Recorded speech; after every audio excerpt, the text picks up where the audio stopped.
Bienvenida a toda la comunidad, gracias por escucharnos nuevamente. Antes de pasar a la historia de hoy, me gustaría hacerles una pregunta. ¿Les gustaría si alguna vez, además de narrar las historias, fuéramos a esos lugares donde ocurren para conocer cómo son sus calles, visitar a sus protagonistas y platicar con ellos, conocer más de sus leyendas o de sus leyendas urbanas?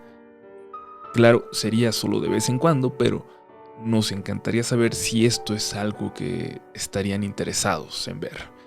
Y bueno, ahora sí pasamos a la historia de hoy. Sin más preámbulos, recuerden compartir el canal con un amigo para crecer, no salir de este video sin darle su pulgar arriba si es que les gustó, y seguirme en Twitter, donde será un placer discutir con ustedes sobre cine, terror o sobre cualquier tema, la verdad. Están escuchando Relatos de la Noche.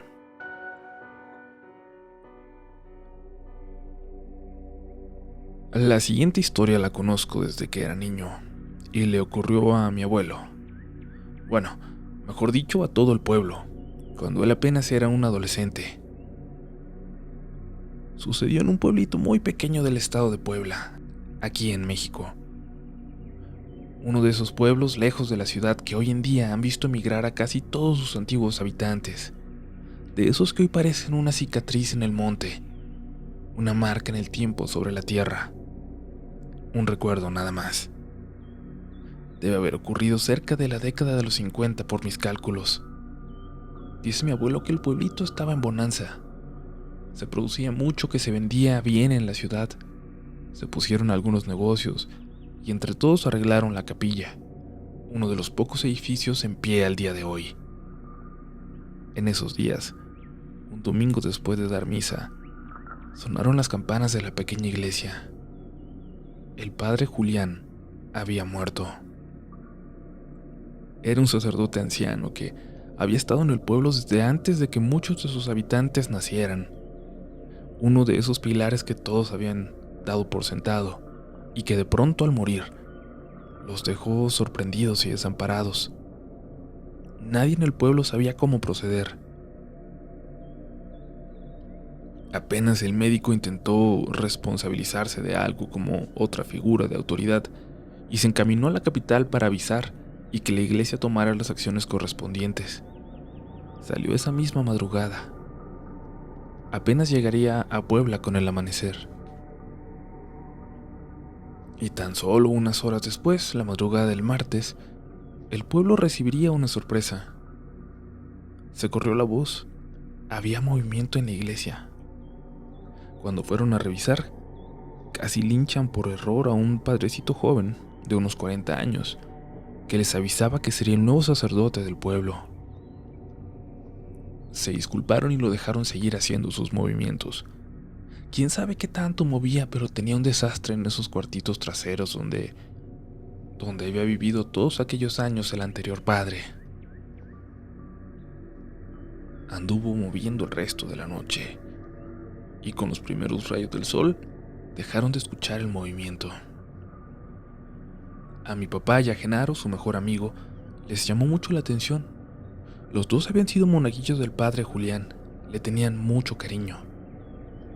El padre de hecho cuidó de Genaro un tiempo mientras su papá, su único familiar, se tuvo que ir a la Ciudad de México a trabajar. Iba todos los días a llevarle algo de comer. Y luego los niños crecieron y se empezaron a hacer sumamente vagos, yéndose a los pueblos vecinos para visitar a las muchachas. Así conocieron también a Hugo, que vivía en un pueblito a unos 20 minutos. Un poco más chico que ellos, pero que conocía a todas las muchachitas en pueblos a la redonda. Para llegar con él en esos 20 minutos, tenían que salirse de los caminos y atravesar el monte. El padre Julián llegó a verlos y les dijo que dejaran de andar por ahí de vagos, si no querían encontrarse con algo que no iban a poder olvidar. Ese fin de semana fueron como siempre al pueblito de Hugo y luego anduvieron rondando a las muchachas que les gustaban. Sin embargo, el hermano de una de estas los vio y los persiguió con un machete hasta que salieron del pueblo.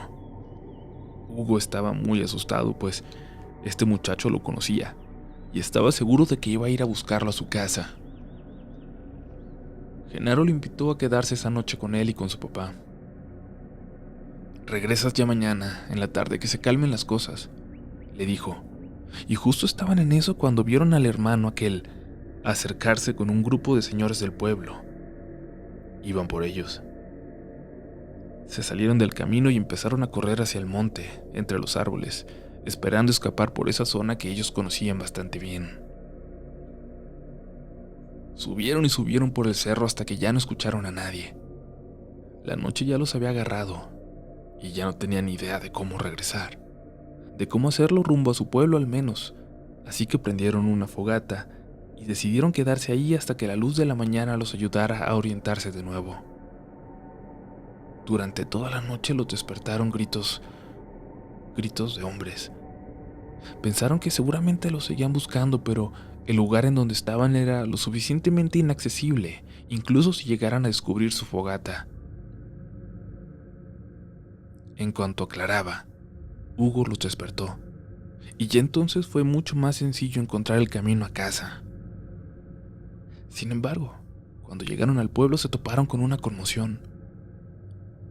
La noche anterior, se habían perdido 2 niñas, unas hermanitas de 5 y 7 años, y como ellos eran los únicos que habían salido del lugar, los estaban culpando.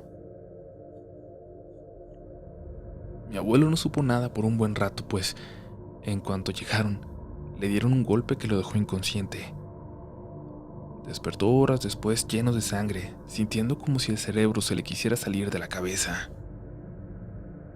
Despertó por los gritos de dolor de Hugo, a quien alguien le estaba pisando las manos. El padre, frente a ellos, intentaba que Genaro le dijera dónde tenían a las niñas.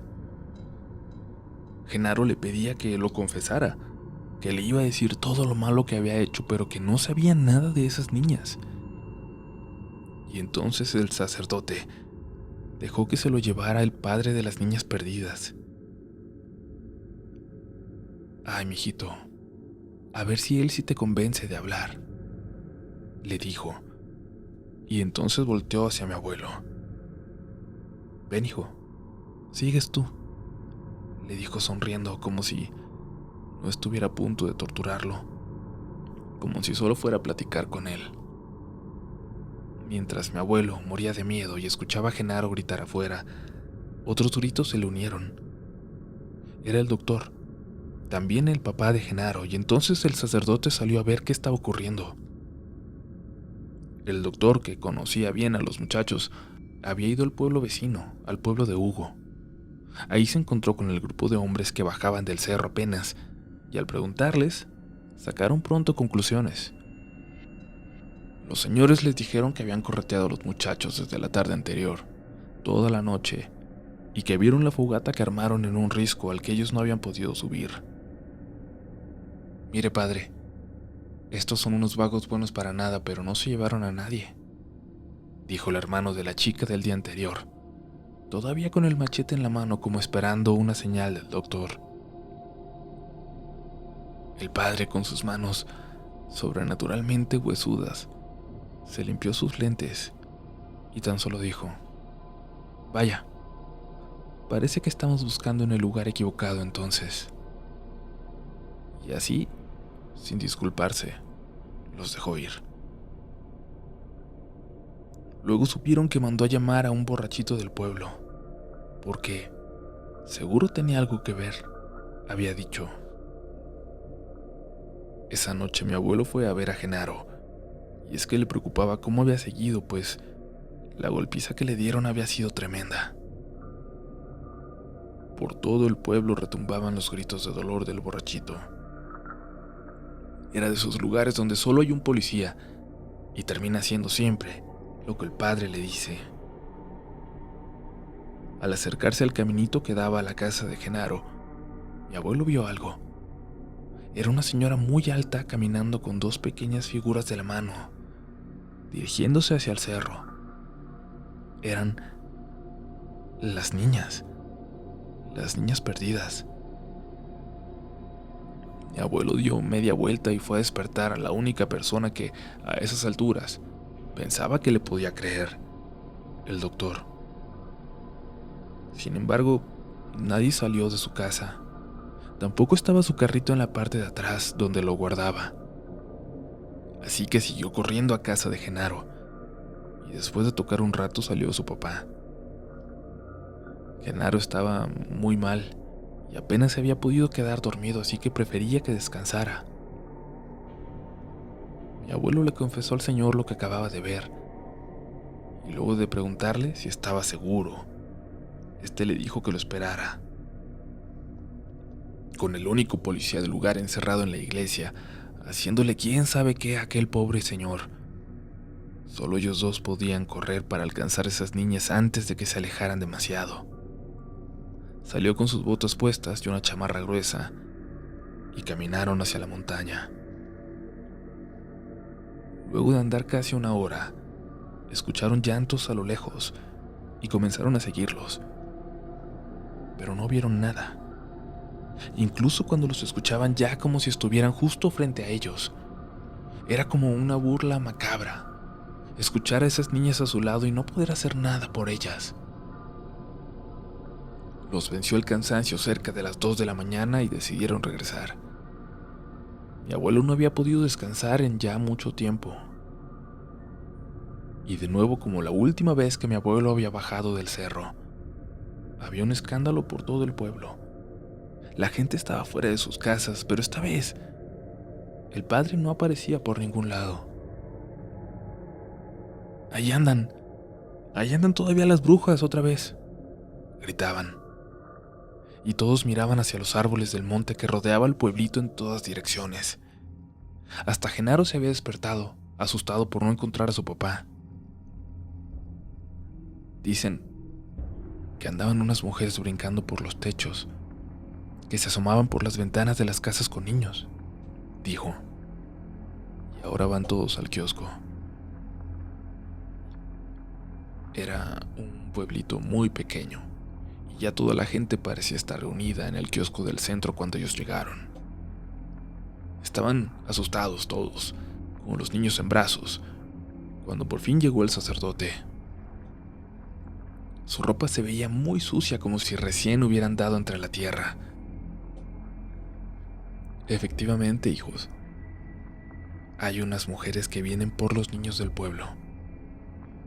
Mañana llegan mis hermanos de la capital, que nos van a ayudar a bendecirnos y a protegernos. Pero hay que pasar la noche con cuidado. Traigan a los niños a la iglesia conmigo, que es el lugar más seguro. Hubo un momento de silencio. Y sí, era un pueblito. Era gente humilde, pero no tontos. Y todo parecía pintar cada vez más extraño.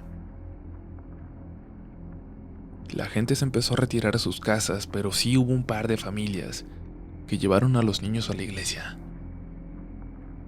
Y un silencio sepulcral se apoderó del pueblo.